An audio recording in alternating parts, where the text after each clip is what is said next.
What's going on, guys? Welcome in to Rover Sports, and oh boy, what a news day in the National Basketball Association. What a trade between the Celtics and the Cavaliers. I spent a lot of time like you guys tonight, just kind of like, going on Twitter, seeing what guys had to say about the trade. But I'm going to be completely honest. This is actually an unpopular opinion. I thought this opinion would be more obvious. When you look at this trade, guys, the Boston Celtics are completely set now. I mean, there is no doubt in my mind that the Boston Celtics are officially ready to compete for a championship now for a long, long time. I mean, Cleveland basically said to Boston, here you go. We're going to give you your franchise point guard right now.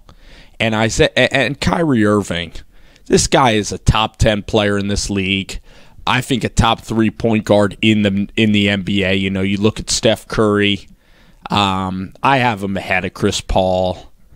Russell Westbrook is maybe up there. If you want to consider Harden a point guard, I guess you can. I mean, what this pretty much symbolizes, guys, is that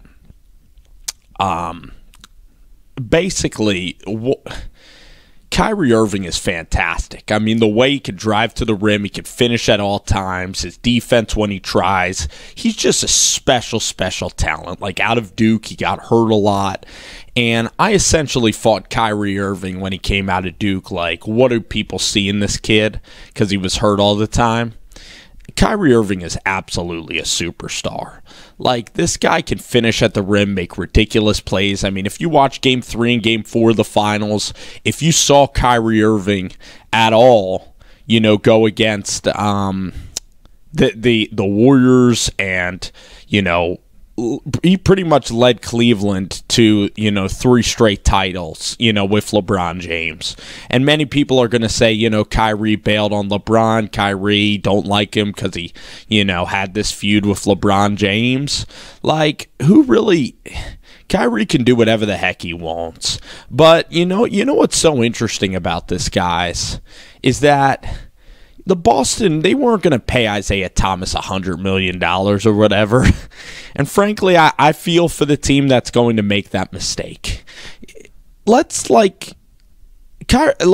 Isiah Thomas is a great guy, okay?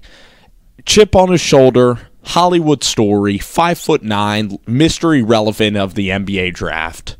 Okay, let's get all of that out of the way. Okay, let's get all of our feelings out of the way about Isiah Thomas. Tragic death in his family, which was awful. Courageous, young, great player, great face of the NBA. But you look at Isiah Thomas, and the guy had one amazing season of 28 points a game, okay? Last year, 22 points a game, 6.2 assists, 19 points the year before, 15, 16 points. But really looking at, Isiah Thomas, played well in Phoenix, got limited opportunities. Guy's an okay player. But 29 years old, that's the peak for this guy. I mean, last year, if I were going to tell you guys, Kyrie for Isiah Thomas, I mean, you guys, if you were Boston, would just run to the bank and give him that pick. Now, okay, Isiah Thomas had an amazing playoff series versus the Wizards. He did. It's versus the Wizards in the semifinals, okay? Who did Cleveland play? Toronto in the semifinals? Who did the Warriors play? Who did the Golden State Warriors even play in the Jazz? They played in the semifinals. None of you guys even watched the dang semifinals. I mean, even, James Harden, took off Game 6 of the semifinals of the conferences, okay? He had one great series against Washington. Washington and Scotty Brooks, they aren't exactly, the Detroit Pistons of the 90s in terms of their defensive prowess. I mean, the guy had a great series, but he's 5'9". He can create his own shot in this NBA where everything's so spread out. He's not a great defender. You have to hide him on defense. Kyrie Irving, when he tries, he can be a great defender. Kyrie Irving can always create his own shot. He's a superstar. Kyrie Irving is a superstar. And the Celtics got a superstar at the point guard position when they needed to trade Isiah Thomas. Isiah Thomas wasn't going to go back there in 2 years. He's 5'9". He ain't winning a championship. I mean, Kyrie Irving won a championship, makes clutch shots, can carry teams. He killed Boston. He murdered them in game 4 at the Cavaliers' place when Boston was trying to get back in the series when LeBron decided to take a hiatus for a little bit. Kyrie Irving's a star, a stud, okay? Kyrie Irving is absolutely fantastic. Let's look at the guy's statistics, Kyrie Irving. Okay, 25 points a game, 21, 20 points a game, playing with LeBron James. I mean, the least amount of points he's ever averaged is 18.5 a game, okay? You look at Kyrie, okay, he averages about 5 assists a game. But just when you watch Kyrie Irving, I mean, he's as athletic as they come. And the English, the way he can finish around the rim, guys, you guys watch Kyrie Irving. You know, no offense to Isiah Thomas, Kyrie Irving is one of the best in the world, and Isiah Thomas is a good player. And he now has injury problems. He's 5'9". How long is he going to keep up? Guess what? Cleveland might not even pay him in 2 years. They're going to tank. So for all you guys saying, oh, Cleveland got a haul back, I bet you they don't even pay the guy. And for the Wizards or for the Warriors, I mean, guarding Isiah Thomas compared to guarding Kyrie Irving, I mean, other than 1 year. This reminds me a little bit of Ryan Fitzpatrick. Everybody gets so fixed up on what we just saw. No one looks at the arc of a career of what the guys have been doing over their entire career. The guy had a good run. He's 5'9". He's going to get hurt.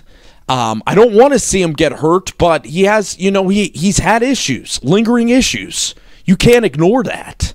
And he's getting older. He's 29 years old. So what are Cleveland? What, you want to build for the future? And yet you're getting a 29-year-old 5'9" point guard that you're not even going to re-sign, because that's frankly what's going to happen. Okay, everybody who's saying Cleveland got a haul back, and what were the Celtics thinking? The Celtics were thinking, we're going to get Kyrie Irving, we're going to have Gordon Hayward, we're going to have Al Horford, we're going to win the conference next year. I mean, that series is now going to be unbelievable. Oh, and if Cleveland wins, I can't wait for or I could wait, because it's going to be annoying, Cleveland won that trade. I mean, long run, Kyrie resigns in Boston. You now have all the puzzle pieces there. That's the only thing that the Celtics needed was a point guard, and they finally get that point guard in Kyrie Irving, because Isiah wasn't going to be there. Now you don't have to worry about drafting a point guard. You don't have to worry, is Dennis Smith going to pan out? Is Frank Ntilikina going to pan out? Who else was a point guard in the NBA draft? Oh, we're going to trade for Chris Dunn and hope he pans out. Is Zach LaVine going to be a point guard? Is Ricky Rubio, should we trade for him? Finding a point guard is one of the hardest things to do in this league. And guess what? Everybody gave Boston a ton of crap. You couldn't sign Paul George. You traded a combo guard that would have been perfect in the kid from Washington, that Markelle Fultz. Boston is set. They're going to be a force to be reckoned with in the Eastern Conference. I don't understand all this hype. And the Brooklyn pick, oh my gosh, from the same franchise that drafted Anthony Bennett. Okay, now they have D'Angelo Russell, Mozgov, Alan Crabb, who's a hidden gem in the Pacific Northwest, finally going to take on a bigger role. East is terrible. Bulls are terrible. Magic, bad. Hornets are okay. Pistons, okay. You have a lot of teams in the Eastern Conference. Knicks are going to tank, bad. Sixers might not be ready. I mean, looking at the Eastern Conference, I could pull up the Eastern Conference. Guys, everybody is tanking, okay? Who knows if New Orleans is going to be anything substantial? The Hawks aren't going to be very good, okay? Millsap is gone. Basically, guys, the Brooklyn Nets pick might even not be that good. It might be a 7th pick, an 8th pick, a 5th, 6th, 7th pick. And then Jamison Crowder. When did people start loving Jamison Crowder? Oh, yeah, he works hard on both ends of the floor. The guy can't shoot. He's an inconsistent shooter at best. Oh, it's a great contract. Great contract for a guy that's like a 6'7" guy off the bench. It's Kyrie Irving, for goodness sakes. Kyrie Irving. Think. Come on. It's Kyrie Irving. Guy's a star, superstar, going to Boston. Kyrie Irving, Gordon Hayward for the next 10 years. 10 years. They didn't even have to give up Jaylen Brown. Jason Tatum, at number 3 pick, he already looks, everybody who scouts, who looks at this guy, this guy can score at will. Jump shots, footwork beyond his years. Reunites with a Duke teammate. They keep Tatum. They keep, Jamison Crowder. And guess what, guys, also? Cleveland. Come on now. Come on now, Cleveland. Listen to me, Cleveland. Listen to me. First of all, why are you trading with your number 1 enemy? Why do you want the Celtics to possibly beat your ass this year? Why do you want the Celtics to beat your ass for the next 5 years? Why? Second of all, why not trade with Orlando? Send Kyrie down there. Get Aaron Gordon back. Get like a Nick Vucevic. Get picks from an Orlando team. I know the Brooklyn pick is okay, but send him to Sacramento. Try to get the Aaron Fox back. Just call up every single team. Now, I don't know what Kobe Altman was doing. I don't know. Maybe he did try to call every team. But you look at Jimmy Butler. You could have got him from the Bulls. You did not. Paul George did not. How about Andrew Wiggins? That trade was on the table. 23-year-old guy that's healthy, unlike Thomas, great scorer, incredible athlete. Why don't you go get Wiggins in a pick? The Wiggins trade was there. Why not take Josh Jackson in a pick? Josh Jackson's so much younger than Isiah Thomas. I'm just not a Thomas fan. If Thomas goes out there for 3 to 4 years and balls and goes and averages over 20 and is as dominant as he is, I'll sit here and say I was wrong and that the trade was adequate. But you guys are putting a lot of slack in a guy in Isiah Thomas that could just be a flash in the pan, a nice player that just turned legendary for an 8-week stretch last year from what was it, January of 16 to May of 16. That's what you guys are banking on happening. So all you Cavaliers fans out there, good luck. And unfortunately, LeBron's probably going to leave now. Isiah Thomas might even leave too. So you might be left with absolutely nothing but dust.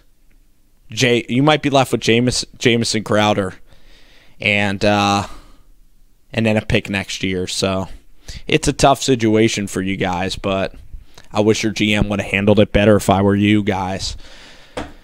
You just gave a star to a team that doesn't need any more stars. You just gave Gordon Hayward, Kyrie Irving.